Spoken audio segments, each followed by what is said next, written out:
CMA exam തുടങ്ങാൻ വേണ്ടി പോവാണ്. ജൂൺ 11 എക്സാം സ്റ്റാർട്ട് ചെയ്യും. അപ്പോൾ ഇതുവരെ പ്രിപ്പയർ ചെയ്ത ആൾക്കാരുണ്ടാവും, കുറച്ചൊക്കെ ചെയ്ത ആൾക്കാരുണ്ടാവും, റിവൈസ് ചെയ്ത ആൾക്കാരുണ്ടാവും, റിവൈസ് ചെയ്യാത്ത ആൾക്കാരുണ്ടാവും.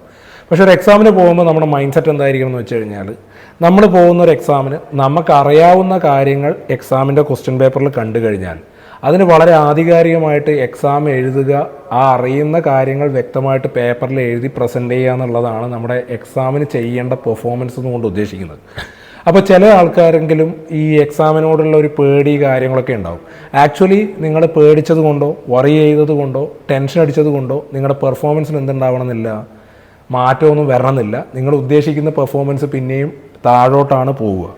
അതുകൊണ്ട് നമുക്ക് കിട്ടിയ ഒരു അവസരമാണ്, ഒരു പരീക്ഷ എഴുതാൻ ഒരു ചാൻസ് കിട്ടി. ആ ചാൻസ് നമ്മൾ പരമാവധി ഉപയോഗിക്കാൻ വേണ്ടിയിട്ട് നിങ്ങൾക്ക് എത്രയാണോ പഠിച്ചിരിക്കുന്നത് ആ പഠിച്ച കാര്യങ്ങളും വെച്ചിട്ട് പോയിട്ട് എന്ത് ചെയ്യുക, എക്സാമിന് അപ്പിയർ ചെയ്യുക.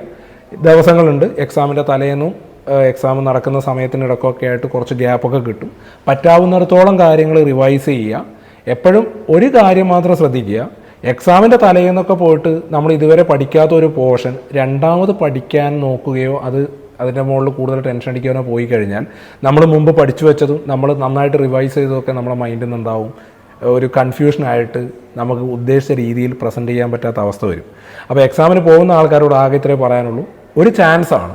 ആ ചാൻസ് കിട്ടിക്കഴിഞ്ഞാൽ നമ്മൾ എത്ര വെൽ പ്രിപ്പയർഡ് ആണെങ്കിലും അല്ലെങ്കിലും അത് മുതലാക്കാൻ വേണ്ടിയിട്ട് ശ്രമിക്കുക എന്ന് മാത്രമേ നമുക്ക് ചെയ്യാൻ വേണ്ടി പറ്റുള്ളൂ. ഇനി ലാസ്റ്റ് മൊമെൻറ്റിൽ എല്ലാം കൂടി അങ്ങ് വാരി പിടിച്ചേക്കാം എന്നൊക്കെ വെച്ച് കഴിഞ്ഞാൽ ചിലപ്പോൾ നമ്മൾ ഉദ്ദേശിച്ചൊന്നും നടക്കാൻ പോകുന്നില്ല. അതുകൊണ്ട് എക്സാം എന്ന് പറയുന്ന ഒരു ക്രൈറ്റീരിയ മാത്രമാണ്. നിങ്ങൾ പഠിച്ചു, നിങ്ങൾക്ക് കാര്യങ്ങൾ അറിയാം, നിങ്ങൾക്ക് അതുകൊണ്ട് ഉപജീവനം നടത്താൻ വേണ്ടി പറ്റും. ഇനി ബൈ ചാൻസ് ഏതെങ്കിലും തരത്തിൽ നമ്മൾ ഉദ്ദേശിക്കുന്ന രീതിയിലല്ല ക്വസ്റ്റ്യൻ വന്നതെങ്കിൽ നമ്മൾ ടെൻഷൻ അടിക്കേണ്ട കാര്യമൊന്നുമില്ല.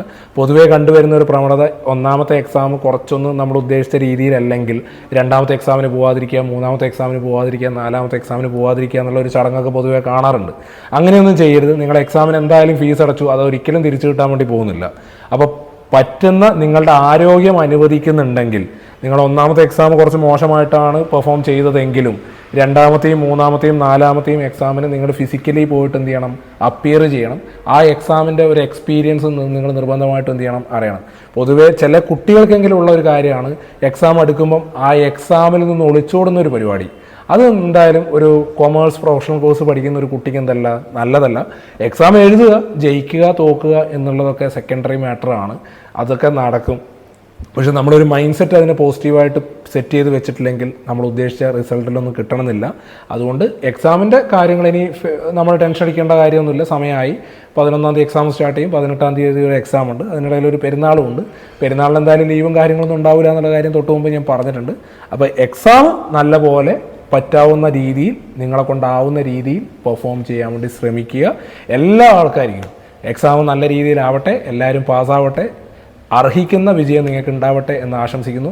All the best for your CMA examination.